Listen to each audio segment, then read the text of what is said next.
Alrighty, yo, what is going on, everybody? It's your boy, Mr. DDG94, back with another reaction video. Today, we finna react to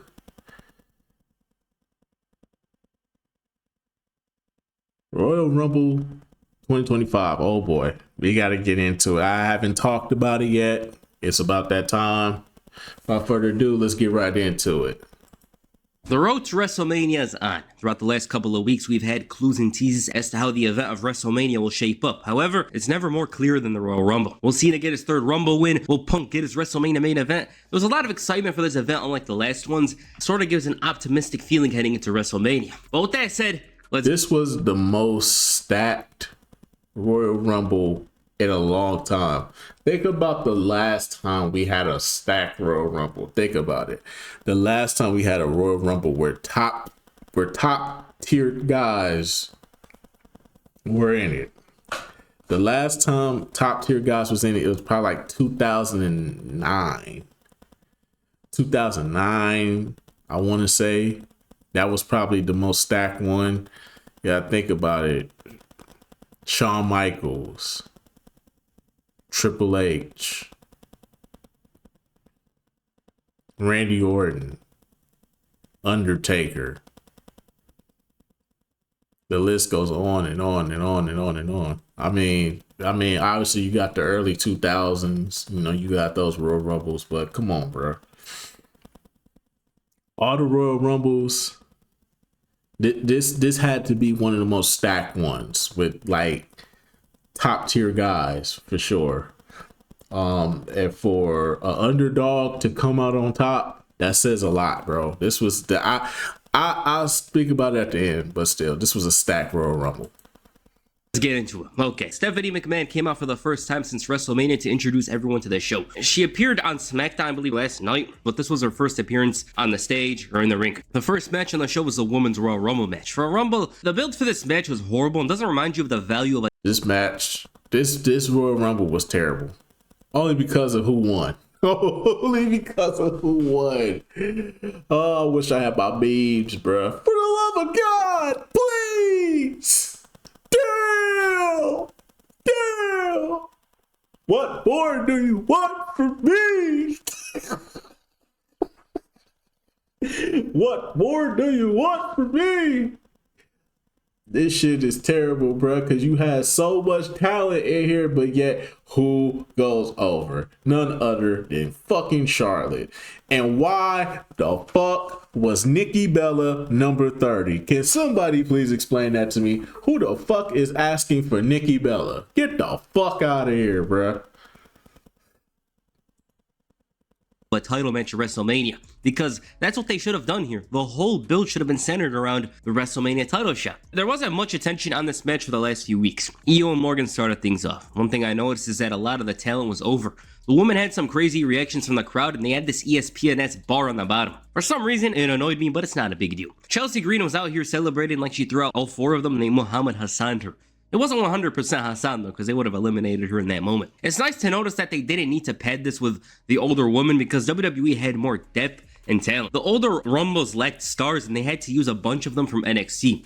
That wasn't a problem though. They did a good job of presenting the NXT woman, especially Lash Legend. The match was nearly 1/3 done and we finally got the first elimination. Bianca Belair had the best spot up to this point in the match.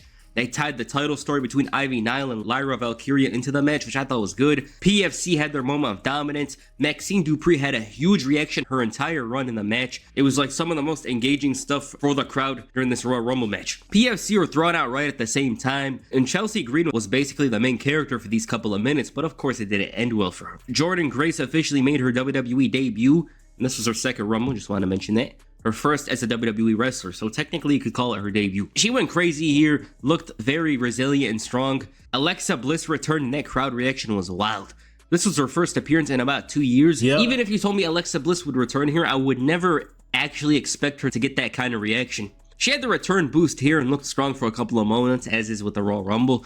Trish Stratus was back for the first time in a match in about a year and a half. Stephanie Vaquer and Julia had great moments here in the Rumble. Charlotte Flair entered near the end, and before even the match began, I had her as a pick. It was just too clear to me. Surprisingly, Nikki Bella was the 30th entrant. I thought it was Becky Lynch. Why? But a lot of people were let down by AJ Lee not entering. That's one of those things that you build up in your mind. Can't really blame WWE. The two women that started off the match were thrown out, and those being Io Sky and Liv Morgan. And surprisingly, Roxanne Perez made it to the very end with Charlotte Flair. The Charlotte Flair part is not surprising, but Roxanne Perez being the last woman in the match along with her it definitely is, and kind of gives the fans an idea of who she is, especially if you didn't watch NXT.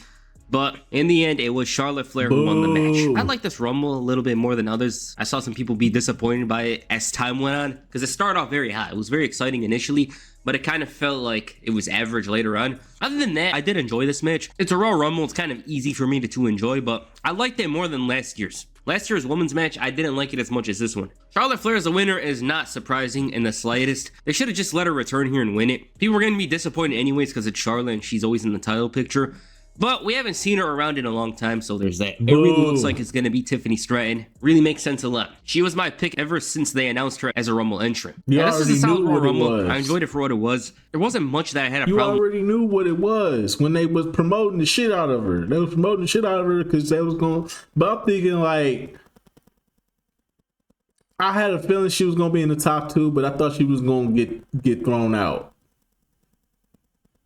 And then she starts, and then her character development starts from there, because that's normally how it goes. Starts off at the Royal Rumble, then we get her character development. We start to see her character. Is she a face? Is she a heel? What is she gonna be? And then she runs with the storyline, and then we get to WrestleMania. She wins. She goes on a run for a little bit. Then she disappears. She loses the title, then she disappears, and then she comes back around Royal Rumble time again. She does this cycle every fucking time. Jesus Christ. This is why we're so tired of her. WWE, can we please get something else? We're tired of this. We don't want no more stale crackers. We are tired of the stale crackers. Okay? We're tired of the stale crackers. And no, I don't mean that in a term of the skin of the because she's Caucasian. I don't mean it crackers like that. I'm literally just saying, like, in general, like, we're tired of the stale crackers at this point. It's like, can we please get something else? Is there anything else on the menu? You could have gave us shit. You could have gave us Naomi, and that would have been cool. Naomi could have won the Royal Rumble. We would have been cool with it. You know what I'm saying? No Jade Cargill, no Becky Lynch. You know what I'm saying? You know, I would have loved to see some NXT girls being I would have loved to see some NXT girls finish at the end. You know, that's just me, but I digress.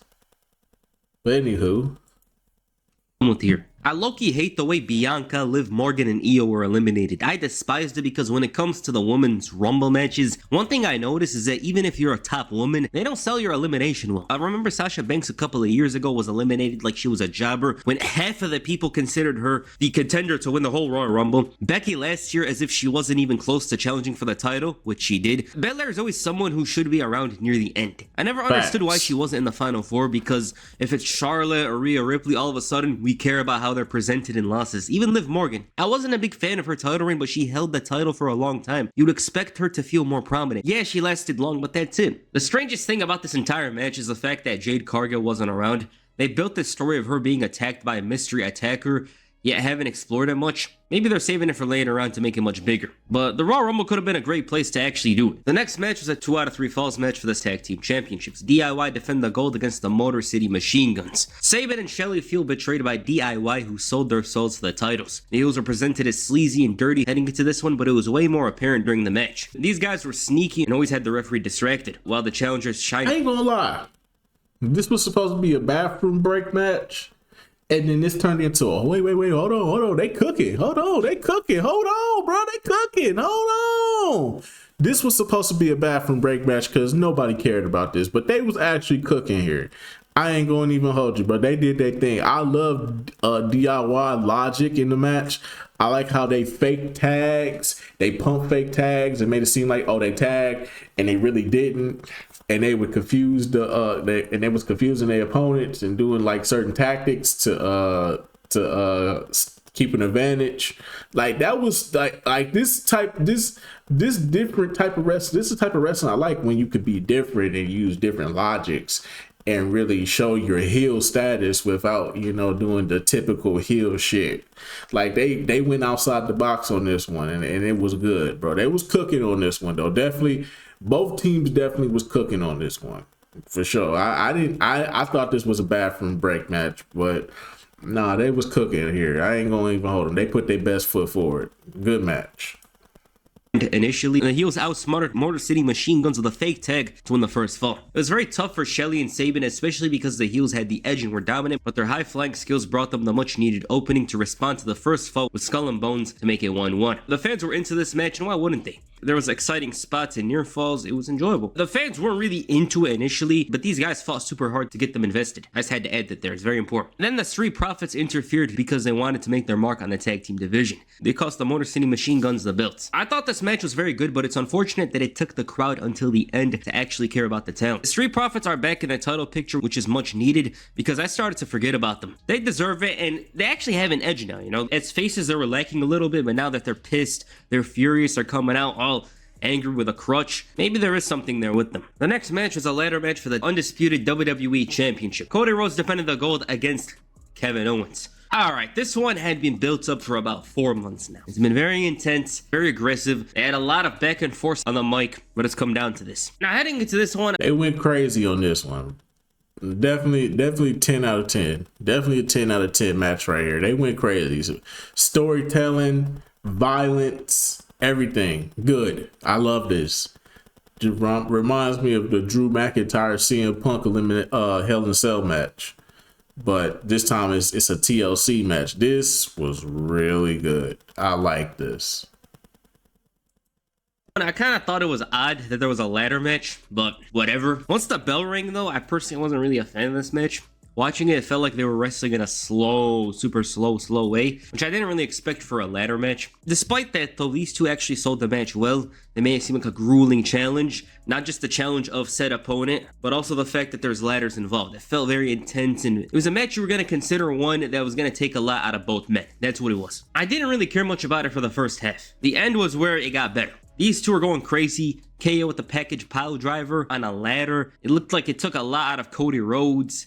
Sami Zayn came out. The one thing we don't have a problem with is the selling here. They sold it as if it's a grueling ladder match. It took a lot out of them. We saw a huge Alabama slam from Cody Rhodes onto Kevin Owens right through a ladder, and that one looked like the death. It looked like it killed him. KO obviously couldn't respond to that, and Sami Zayn had to attend to him, while Cody Rhodes pulled down the belts. So that's the match. Cody Rhodes retains the title, looks grandiose and huge in victory. One thing I liked is how good it made Cody Rhodes look.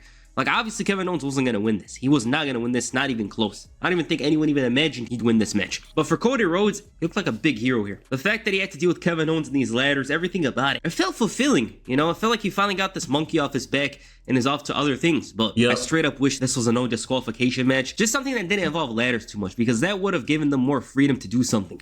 Here with the ladders, it limits them in some ways, and it also prevents us from seeing these two at their very best, so there's that. I didn't like the pacing of the match because it suited something like a no DQ match. I really wish that it turned out that way because it would have been even better. Cody Rhodes was pushed to his worst point, and in turn, Kevin Owens paid the price. Any other opponent, Cody shows mercy, but with him, he was asking for it. This is a very different Cody Rhodes and one that I'm interested in seeing develop more. That title changes everyone that's held there. Roman, Punk, and even though Cody is a different man, it's only a formality before he becomes something else. I'm not even talking about a heel turn, just a more aggressive and angrier Rhodes. This also doesn't bode well for Sami Zayn's storyline because Kevin Owens was convinced he would be the one to help him during the match. And the main event, the men's Royal Rumble match. This is the one with plenty of hype. WWE invested a lot in making this feel like one of the biggest Royal Rumbles in recent years. And it was just that. Rey and Penta started things off, and Penta was the one with the most attention here. And at some points, it really looked like he was eliminated. Great selling. Carmelo Hayes was cursed before this event, and that continued here. He let out his anger on Tozawa, all while on the first day of Black History Month, the first guy to get eliminated is a black man. All right, Triple H. All right, bro. All right, Triple H. All right, Triple H, bro. The black delegation will not tolerate this. Braun Breaker in the ring was going crazy. I thought Adam Pearce should replace him, but then it turned out to be Speed. This guy was massively over, helped Breaker throw out Otis, but then got a rough looking spear. Otis didn't That even spear bother was saving crazy. him. That was a funny spot. Speed almost got obliterated. Well, he actually got obliterated. We're not going to say almost, because he got flattened. You know those spears where your head is forward and Whiplash is backwards? That's what happened to him here. Jacob Fatu made the biggest impact. And then he fucked his leg up too. His leg got fucked up real bad. Oh my god! If you saw the pictures on Twitter, a Speed leg. Oh my god, bruh. How the fuck did you take that bump, bro? Like, a good portion of skin is gone from, like, the white meat showing on that nigga leg, bro. It's nasty, bro. If you've seen it. Impact here. Ludwig Kaiser saved himself just to get thrown out in seconds. Facts. Joe Hendry finally made his Rumble debut. Yeah. Roman Reigns entered at number 16, and I never imagined seeing the big dog and Joe Hendry in the same ring. A great encounter between Breaker and Reigns with him thinking he has him figured out. Jacob, Bruh, see, that's the thing, though. Everybody talking about that Speed spear. Nobody talking about the Roman spear, though. When Braun Breaker speared Roman, I jumped out my seat. I was that hype, bro. I was like, ain't no fuck. I was like, yo, Braun Breaker is him. I was thinking like, yo, Braun Breaker is him, bro. I wish they would have let him stay in like in all the way up to the end. I really wish they would have let him stay up to the end. Let CM Punk eliminate him and Seth Rollins, and then let Braun Breaker eliminate CM Punk. So then it's the young guy. WWE, bro, y'all gotta, bro. That spear he did to Roman should have put him in a different stratosphere. But Roman immediately got up and threw this nigga out.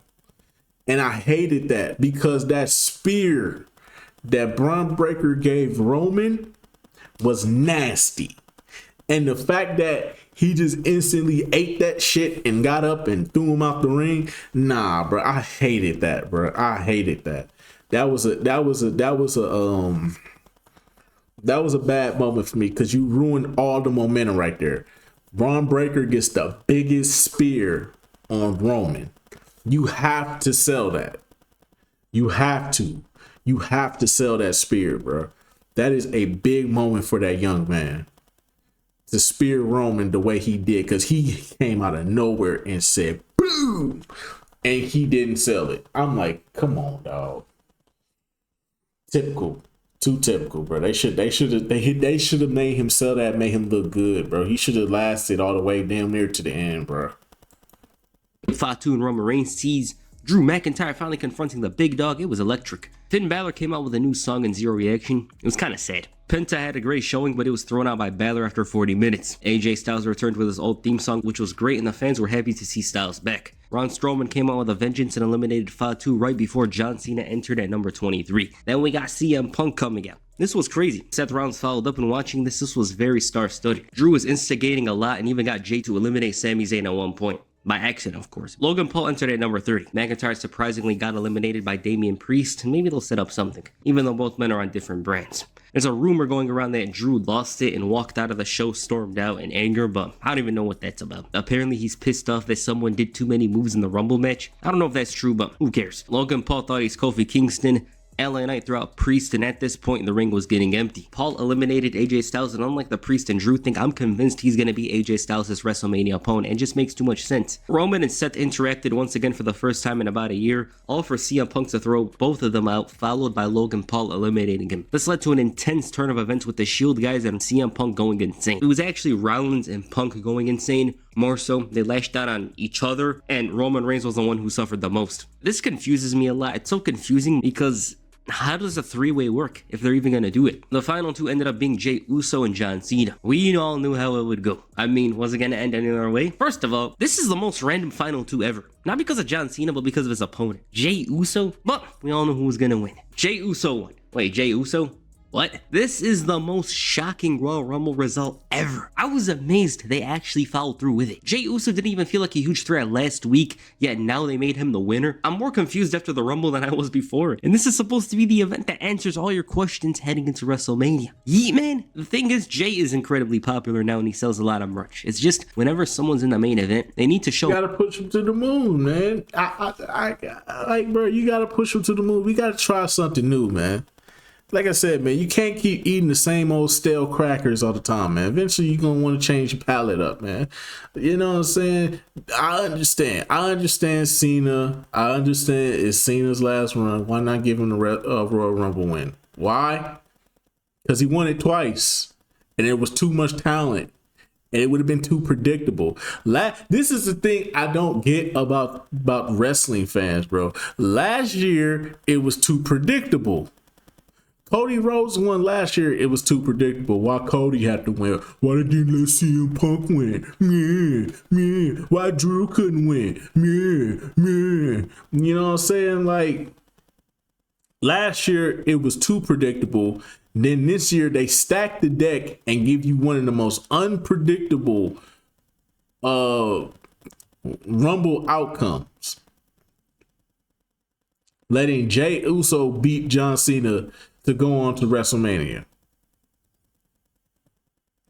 So they give you an unpredictable, star-studded, stacked Royal Rumble match, and everybody's like, this shit trash. Now it's so many dislikes on the, like, I understand the Charlotte one, but come on, bro, for Jay, come on, bro, guy's been over. He been doing his thing. It don't matter if he win or lose, we still yeeting and shit like that. Well, y'all yeeting, I ain't really yeeting like that, but I yeet every now and again. Pause, no Diddy. That sounded so weird, but still, I yeet every now and again with Jay, but still, it's not.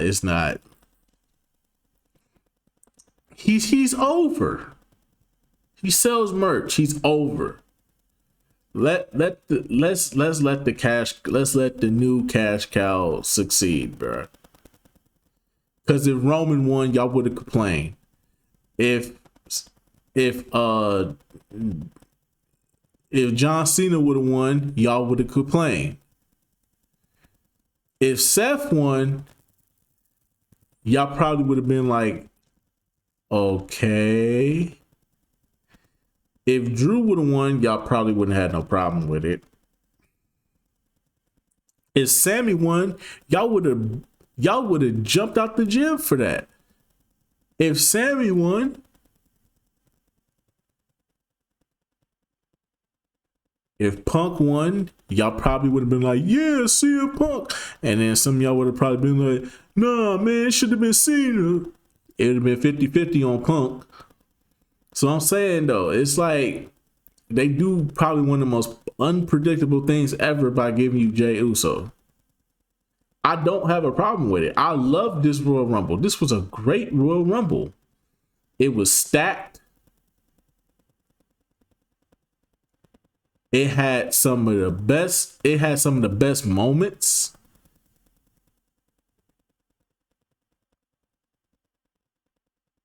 And it was just unpredictable. You don't know who was going to win. Once Roman and Seth got eliminated by CM Punk and then CM Punk got eliminated, you didn't know who was going to win. But it damn sure wasn't going to be Logan Paul. That's for damn sure. We is not accepting no Logan Paul. And I think WWE knows that too. We will never accept Logan Paul winning anything. Not the Elimination Chamber, not the Royal Rumble. Not a Money in the Bank, nothing. We ain't accepting it, bro. Y'all better not ever give that man no Royal Rumble win. Not on our watch. We was happy when that nigga got eliminated. But I'll say it though.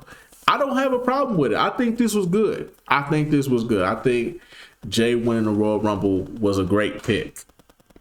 Now he goes on to WrestleMania. I would love to see him face Cody over Gunther because we already saw Gunther go after Cody.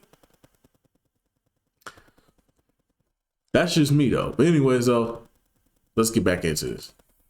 More and be capable of having those long matches. Jay just faced the world champion a week earlier, yet that's the match for WrestleMania, if he even gets to WrestleMania, but we're not gonna say that. We're just gonna assume he's gonna get a title shot. The timeline is in shambles. But personally speaking, I think he needs a little more before going up to the very top. It's not like I'm saying a new take or breaking ground. That's literally what I believe. Take away his entrance, a lot of his popularity goes away. I obviously get and know why they did it. We know why. Just looking at it from a different perspective, I guess this is just WWE's way of trying to make a new star. It's just with Jey Uso, I can't see him as a super, like, supreme main eventer. That's why. With that said, this was a great Royal Rumble match. Star-studded. I do want to mention one thing. Now that we know how Cena's retirement tour is going, I don't get why they never had small encounters with Roman and Punk, even Rollins. They had the space and time to do it with that long-ass Rumble match, yet we got nothing. Apparently it was 80 minutes, yet they didn't bother doing one of those spots. Drew McIntyre's whole quest of going after the bloodline just feels dry and very stupid at this point because he's supposed to go for the head. He's supposed to go for the head of the table, but he doesn't feel like he's accomplishing any of his goals. That ending was surprising though. I will say, good or bad, whatever you think, that was one of the most surprising turn of events I've seen in a while. Jey Uso Raw Rumble winner.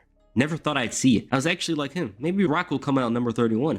But then the show ended and he actually became the official winner. It's insane. Alright, that's Raw Rumble 2025. I know a lot of people seem to dislike certain things on the show, but I like this event low-key. The women's match, I liked it more than last year's definitely. Would have preferred for Io Sky to win it, but Charlotte's always the one they go to whenever they need some big WrestleMania match. She's always the answer. The 2 out of 3 Falls Tag Team Championship match was solid. I liked it. The WWE Championship match, I didn't like it initially, but it got better as time went on.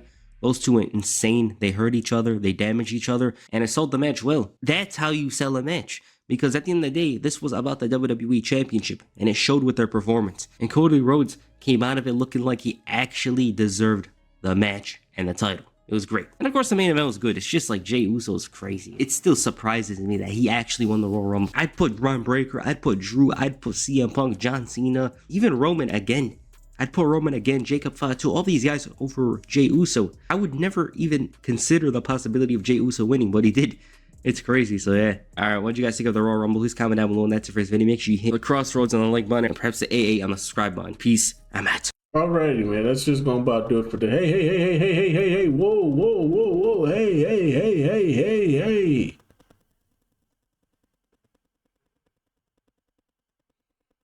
Man, this YouTube be hard-headed, bro.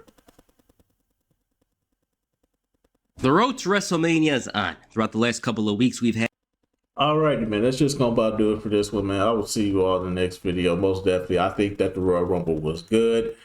I'm interested in seeing what they do with Jey. I prefer him to go after Cody. It makes more sense to go after Cody because of the bloodline. I mean, because realistically, this could be where Jey could go on a run where he could start turning faces heel.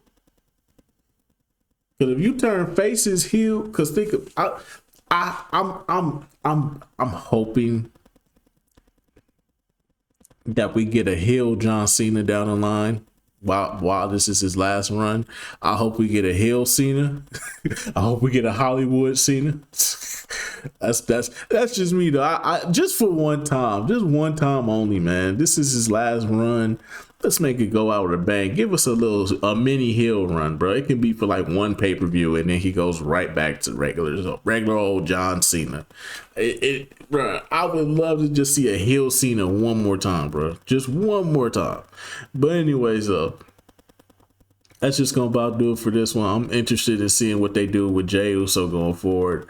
And, yeah.